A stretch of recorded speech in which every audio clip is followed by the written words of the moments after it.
ഇവിടെയും കത്തും പിന്നെ മൈക്കിൻ്റെ മൂട്ടിൽ കത്തും. ആർക്കോം ഇന്ന് നമുക്ക് 2 സാധനങ്ങൾ അയച്ചു തന്നിട്ടുണ്ട്. ഒന്നൊരു അവരുടെ ബഡ്ജറ്റായിട്ടുള്ളൊരു ഗെയിമിംഗ് ഹെഡ്ഫോണും പിന്നെ ഒരു നെക്ക് ബാൻഡും.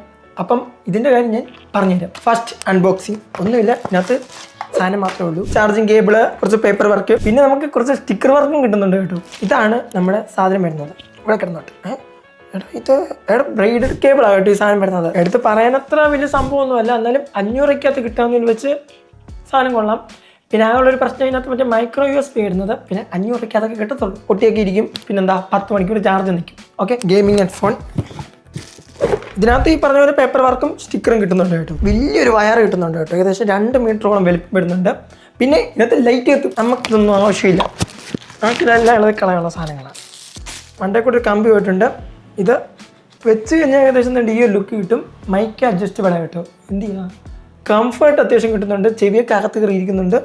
വേറെ പ്രശ്നമൊന്നുമില്ല. ക്വാളിറ്റിയെ പറ്റി സംസാരിക്കുകയാണെങ്കിൽ ഇതൊരു വയർഡ് ഹെഡ്ഫോൺ ആയതുകൊണ്ട് ക്വാളിറ്റിക്കൊന്നും കുഴപ്പമൊന്നുമില്ല. പിന്നെ ഇത് PC യൂസ് ചെയ്യുന്നതാണ് ബെറ്റർ. കാരണം ഇതിനകത്ത് 3 എണ്ണം വരുന്നത്. മൈക്കിൻ്റെയും പിന്നെ ഓഡിയോയുടെയും RGB കത്താനുള്ള ആ ഒരു ഇതിലേശം പ്രൈസ് വരുന്നത് 1500 രൂപ സംതിങ് ഒക്കെയാണ്. അപ്പോൾ ഇത് രണ്ടിൻ്റെയും പർച്ചേസിലും കാര്യങ്ങളൊക്കെ ഞാൻ എൻ്റെ ബ്രോക്കർ ചാനൽ കൊടുത്തിട്ടുണ്ട്. അപ്പോൾ അത്രേ ഉള്ളൂ. പിന്നെന്താ, അപ്പോൾ ശരി, നടക്കണം. ബൈ.